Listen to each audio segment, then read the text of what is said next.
வணக்கம் மக்களே. பேச்ச கொரடா, பேசியே அழிஞ்சிடாத இப்படின்னு நம்ம வீட்டில் இருக்கக்கூடிய பெரியவர்கள், தாத்தா பாட்டி, அப்பா அம்மா சொல்கிறதெல்லாம் நம்ம கேட்டிருக்கோம். ஸோ அதற்கு ஒரு சரியான உதாரணம் யார் அப்படின்னு பார்த்தீங்கன்னா திமுக. பேசியே அழிஞ்சு போனாங்க. ஏன்னா அவங்க வந்த அந்த காலங்கள் அப்படி. ஏன் அப்படின்னா ஆதி காலங்களில் மக்களை சென்றடையணும், ஒரு கட்சியுடைய கொள்கைகள் எல்லாம் மக்களை சென்றடையணும் அப்படின்னா திண்ணை பிரச்சாரம், அந்த பிரச்சாரம் அப்படி இப்படிலாம் நடத்துவாங்க. பட் இன்றைக்கி அது தேவையா அப்படின்னு பார்த்தீங்கன்னா தேவையில்லை. நீங்கள் வீட்டில் உட்காந்து பேசுனீங்கனாலே உங்களுடைய கொள்கைகள், உங்களுடைய எது எல்லாமே பார்த்திங்கன்னா மக்களுடைய உலக நாட்டில் மூளை முடுக்கெல்லாம் போயிடும். அந்த அளவுக்கு டெக்னாலஜி வளர்ந்துருக்கு. ஸோ மக்கள் நீங்கள் செய்வதையெல்லாம் உள்ளங்கையில் உட்காந்து பார்த்துக்கிட்டு இருக்காங்க. ஆனால் திமுக தொடர்ச்சியாக பெருமை பேசி, அதாவது இந்த நான் செஞ்சதை சொல்லி காமிச்சிக்கிட்டே இருக்கிறது மக்களை எரிச்சல் அடைச்சேன். அது மக்களுக்கு தெரியும். நீங்கள் என்ன செஞ்சுருக்கீங்க, என்ன செய்ய போகிறீங்க, நீங்கள் செஞ்சது சரியா, நீங்கள் மக்களுக்கு தேவையானதை தான் செஞ்சுருக்கீங்களா, மக்களுடைய தேவையை நிறைவேற்றிருக்கீங்களா அப்படிங்கிறது மக்களுக்கு தெரியும். மக்கள் ஒரு செகண்டில் மொபைலில் பார்த்துருவாங்க. ஆனால் இந்த பெருமை பேசியே அழிஞ்ச ஒரு கட்சி என்ன அப்படின்னு பார்த்தீங்கன்னா திமுக தான். அதுவும் குறிப்பாக முதல்வர் பதவியேற்ற நாளிலிருந்து திராவிட மாடல், எங்கே போனாலும் திராவிட மாடல், எங்கே போனாலும் சமூக நீதி. இந்த அனுமார் நெஞ்ச பொழந்து காட்டின மாதிரி நான் திராவிட மாடல் நாயகன், நான் சமூக நீதி நாயகன், நான் சமூக நீதி காவலன் அப்படின்னு எங்கே பார்த்தாலும் தன்னுடைய நெஞ்சை பிளந்து காமிச்சு மேடையில் பேசினார். இது உண்மையிலே எனக்கு எரிச்சல் ஆகிப்போச்சு. எனக்குன்னு இல்லை, மக்களுக்கே எரிச்சல் ஆகிப்போச்சு. கலைஞர் கூட இந்த சமூக நீதியையும் திராவிட மாடலையும் இந்த அளவுக்கு தூக்கி பிடிக்கலைங்க. அந்த அளவுக்கு எங்கே பார்த்தாலும் திராவிட மாடல், சமூக நீதி கேட்டு காதில் புளிச்சு போச்சு, காதில் ரத்தமாக வருது. திராவிட மாடலை கேட்டு மக்களுக்கு எரிச்சல் ஆகி போச்சு. கலைஞர் கூட வீரமணியை இந்த அளவுக்கு சந்தித்ததில்லை. திராவிட கட்சி தலைவரோட வீரமணியை இந்த அளவுக்கு சந்தித்ததில்லை. பட் முதல்வர் எடுத்துக்கிட்டிங்கன்னா, தமிழக முதல்வர் MK ஸ்டாலின் எடுத்திங்கன்னா ஒரு மாதத்தில் குறைந்தது ஒரு தடவையாக சந்திச்சிருவார். சந்தித்து கை கொலுக்கி அவரை பார்க்கலன்னா அவருக்கு தூக்கம் வராது. ஸோ இப்படி பெருமை பேசியே அழிந்த ஒரு கட்சி, மக்களை எரிச்சலடைய வச்ச ஒரு கட்சி அப்படின்னு பார்த்தீங்கன்னா இந்த திமுக. ஸோ இப்படி பெருமை பேசியே மக்களை எரிச்சலடைய செய்த கட்சி என்னன்னு பார்த்தீங்கன்னா திமுக. ஸோ இப்படி திமுக செய்த எல்லா தப்புகளுக்கும் உடந்தையாக இருந்து, திமுகவுடைய எல்லா செய்திகளுக்கும் ஜால்ரா போட்டு, அவங்களுடைய எல்லா செய்கைகளுக்கும் ஜால்ரா போட்டு இப்போ புலம்பிக்கிட்டு இருக்க கட்சிகள் யாருன்னு பார்த்தீங்கன்னா திமுகவுடைய கூட்டணி கட்சிகள். இன்றைக்கி அண்ணன் திரும்ப என்ன சொல்கிறாரு, தேர்தல் காலத்தில் எங்களுடைய கட்சி தொண்டர்கள் வேலை செய்யலை, சரியாக வேலை செய்யலை அப்படின்னு முகநூல் நேரலையில் ஃபேஸ்புக் லைவில் புலம்புறாரு. 8 தொகுதிகளுடைய நிலைமை நமக்கு தெரிஞ்ச வரைக்கும் ரொம்ப கவலைக்கிடமாக இருக்குது. ஐசியூவில் இருக்குது, தேராது அப்படிங்கிற மாதிரி தான் செய்திகள் வருது.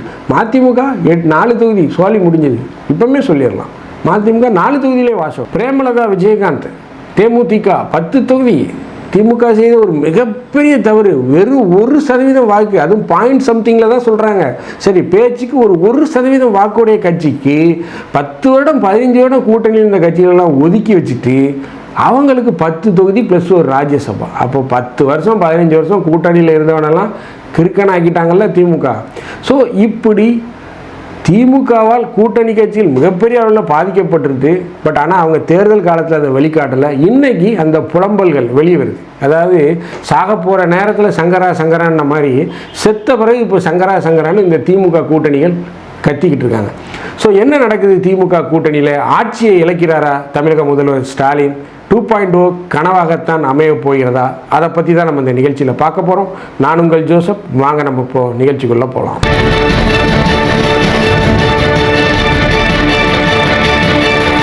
திராவிட மாடல் 2.0 தான் தொடரும், திராவிட நாயகன் தான் மீண்டும் ஆட்சி அமைப்பார் அப்படின்னு திமுகவுடைய அண்டா சொம்புகள்லாம் கூவிக்கிட்டு இருக்காங்க. அது ஒரு பக்கம் நடந்தாலும் கள நிலவரங்கள் வேறு மாதிரியாக இருக்குது.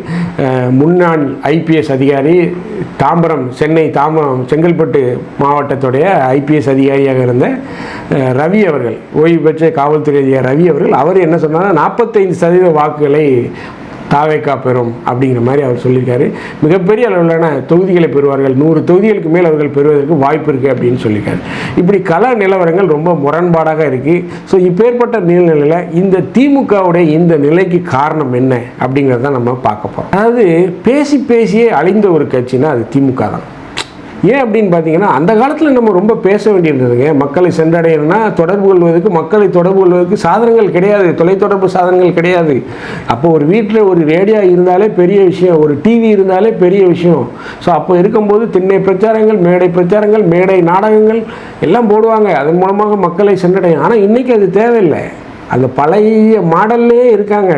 திமுக அரைச்சமாகவே அரைச்சிக்கிட்டு ஓடிக்கிட்டு இருக்காங்க. மேடை பேச்சாளர்கள் இந்த சிவாஜி கிருஷ்ணமூர்த்தி அவனெல்லாம் வச்சு இதெல்லாம் இனிமேல் எடுப்படாது.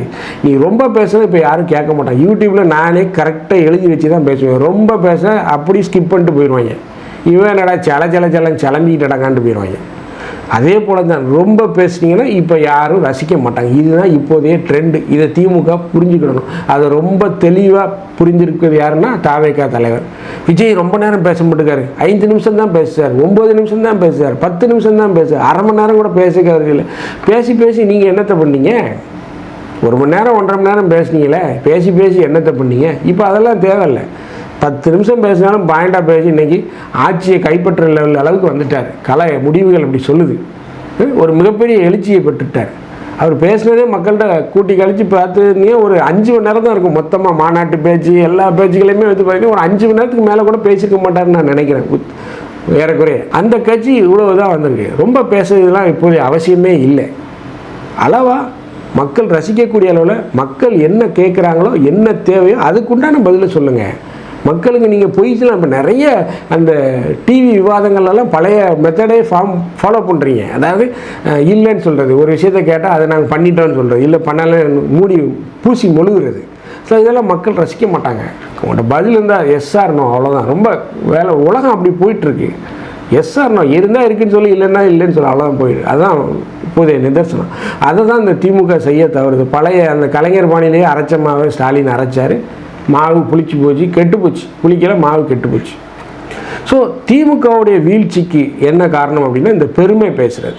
நாங்கள் வந்து 2 ட்ரில்லியன் பொருளாதாரத்தை தொட போகிறோம், 1 ட்ரில்லியன் பொருளாதாரத்தை தொட போகிறோம்னு அடிச்சு விட்டது. நேற்று முதல்வர் என்ன பேசியிருக்காரு? ஒரு 2-3 நாட்களுக்கு முன்பு என்ன சொல்லியிருக்காரு? தெற்காசியாவிலேயே முதன்மை மாநிலமாக, முதன்மை பொருளாதாரத்தில் முன்னேறிய மாநிலமாக தமிழ்நாட்டை கொண்டு வர போகிறோம் அப்படிங்கிறார். தெற்காசியா அப்படிங்கிறது ஒரு கண்டம். தெற்காசியாங்கிறது ஒரு கண்டம், சவுத் ஏஷியாங்கிறது ஒரு கண்டம். அந்த கண்டத்தில் நாடுகள் தான் இருக்குமே தவிர அந்த இதில் வந்து மாநிலங்கள் இருக்காது. மாநிலங்கள் ஒரு நாட்டுடைய அங்கம். அங்கே கம்பேரிசன் எப்படி நடக்கும்னா நாடுகள் கிடையாது. இந்தியா பாகிஸ்தான், இந்தியா சைனா, இப்படி தான் கம்பேரிசன் நடக்குமே தவிர அங்கு சீனாவுக்கும் தமிழ்நாட்டுக்கும் கம்பேரிசன் பண்ண மாட்டாங்க. இந்த ஒரு அடிப்படை அறிவு கூட இல்லாமல் நம்ம தமிழக முதல்வர் பேசியிருக்கார். அதாவது தெற்காசியாவிலே முதன்மை மாநிலமாக தமிழ்நாடு வரும் அப்படிங்கிறார். அப்போ தெற்காசியாவில் இப்போ சைனாவில் எடுத்துக்கிட்டிங்கன்னா சைனாவில் எத்தனை ஸ்டேட் இருக்குது? இப்போ அந்த ஸ்டேட்டுடைய இதை கூட இவர் கம்பேர் பண்ண போகிறாரா? அப்போன்னா நம்ம கிட்ட போக முடியுமா? சைனாவுடைய பொருளாதாரம் எங்கே, நம்முடைய பொருளாதாரம் எங்கே? ஸோ இதெல்லாம் யார் சொல்லி இவர் பேசுகிறாரு அப்படின்னு தெரியல. இதெல்லாம் வந்து வெறும் வாய் வார்த்தைகளுக்காக பேசிகிட்டு இருக்குது. இதெல்லாம் ரசிக்கலை. இதெல்லாம் வந்து ரசிக்க மாட்டேங்குது. இப்போ உள்ள பொருளாதாரத்தில், இப்போ உள்ள சூழ்நிலையில், இப்போ உள்ள டெக்னாலஜியில் மக்களுக்கு எல்லாம் தெரியும். நான் தான் எனக்கு எல்லாம் தெரியும் நான் பேசிக்கிட்டு இருந்தேன்னா என்ன மாதிரி முட்டாள் பயல் எவனுமே கிடையாது. நான் தான் எனக்கு எல்லாம் தெரியும், நான் சொல்கிறது தான் எல்லாம் இப்போ கேட்குறேன் நம்புகிறான் நான் நினச்சி பேசிகிட்டு இருந்தேன்னா என்ன மாதிரி பைத்தியக்காரன் யாருமே கிடையாது. ஸோ அந்த வேலையை முதல்வர் செய்கிறார். எங்கே பார்த்தாலும் திராவிட மாடல், எங்கே பார்த்தாலும் சமூக நீதி. நீங்கள் பேசுகிற சமூக நீதிக்கும் தமிழ்நாட்டில் நடந்த எந்த ஒரு விஷயமாவது சம்மந்தப்படுத்தி ரிலேட் பண்ண சொல்ல முடியுமா? சமூக நீதி தோற்று போச்சு. சமூக நீதியே தமிழ்நாட்டில் இல்லை, வாய் வார்த்தையில் இருக்குது. முதல்வர் ஒரு செவ்வாய் கிரகத்திலிருந்து வாழ்ந்து இருக்கக்கூடிய ஒரு நபரை போல செயல்படுறார். செவ்வாய் கிரகத்தில் தமிழ்நாட்டுக்கு கூட அவருக்கு எந்த தொடர்பும் இல்லையோ அப்படின்னு எனக்கு தோணுது. தமிழ்நாட்டுக்கு அவருக்கு எந்த தொடர்பும் இல்லாத ஒரு முதல்வராக எம்.கே. ஸ்டாலின் இருக்கிறார். அதான் ஒரு நிர்வாக திறமை அற்ற ஒரு முதல்வராக ஸ்டாலினை நான் பார்க்கிறேன். அவருடைய இந்த திராவிட மாடல் ஒரு தோற்று போன மாடலாகத்தான் நான் பார்க்கிறேன். முற்றிலும் தோற்று போச்சு. வேலைவாய்ப்பில் எந்தவித வேலைவாய்ப்புமே கிடைக்கல இளைஞர்களுக்கு அப்படின்னு சொல்லி கம்யூனிஸ்ட் கட்சியுடைய முன்னாள் மாநில தலைவர் அண்ணன் பாலகிருஷ்ணன் அவர்கள் சொல்லியிருக்காரு. மிகப்பெரிய அளவில் கூட்டணி கட்சிகள்லாம் இப்போ வேறு மாதிரி பாட்டு பாட ஆரம்பிச்சிட்டாங்க. முந்தி ஜால்ரா பாட்டு பாடிய கூட்டணி கட்சிகள் இன்றைக்கி திமுகவுக்கு எதிராக பாட ஆரம்பிச்சிட்டு, காங்கிரஸ் மீண்டும் ஆட்சியில் பங்கு பாட்டை பாட ஆரம்பிச்சிட்டாங்க. திருமாவளவன் ஒரு பக்கம் ஃபேஸ்புக்கில் புலம்போன்னு புலம்பி தள்ளுறாரு. வைகோ தாவேக்கா மிகப்பெரிய எழுச்சி அடைஞ்சிருக்குன்னு சொல்கிறாரு. மதிமுகவே அந்த மாதிரி சொல்லுது அப்படின்னா மிச்ச கட்சிகள்லாம் அவங்களுக்கு என்ன மாதிரி டேட்டா கையில் இருக்கும்? ஸோ இதையெல்லாம் முதல்வர் திமுக நினைத்து செயல்படணும். இல்லை இப்படி தான் நாங்கள் இருப்போம் அப்படின்னு நினைத்தா மிகப்பெரிய சிக்கல். அதாவது திமுக பண்ண ஒரு மிகப்பெரிய தப்பு என்ன தெரியுமா? தாவேக்காவை ஒரு எதிரியாக கூட அவங்க நினைக்கல. அது வந்து ஒரு ஈகோ அப்படின்னு தான் நான் எடுப்பேன். அதாவது இவனை போய் நம்ம எதிரியாக எடுக்கிறதா? அதாவது எந்த விஷயத்தையுமே நம்ம ரொம்ப எதிராளியை வந்து குறைத்து மதிப்பிடக்கூடாதுன்னு சொல்லுவாங்கள்ல. மிக குறைத்து மதிப்பிட்டதனுடைய வெளிப்பாடு தான் இன்னைக்கு.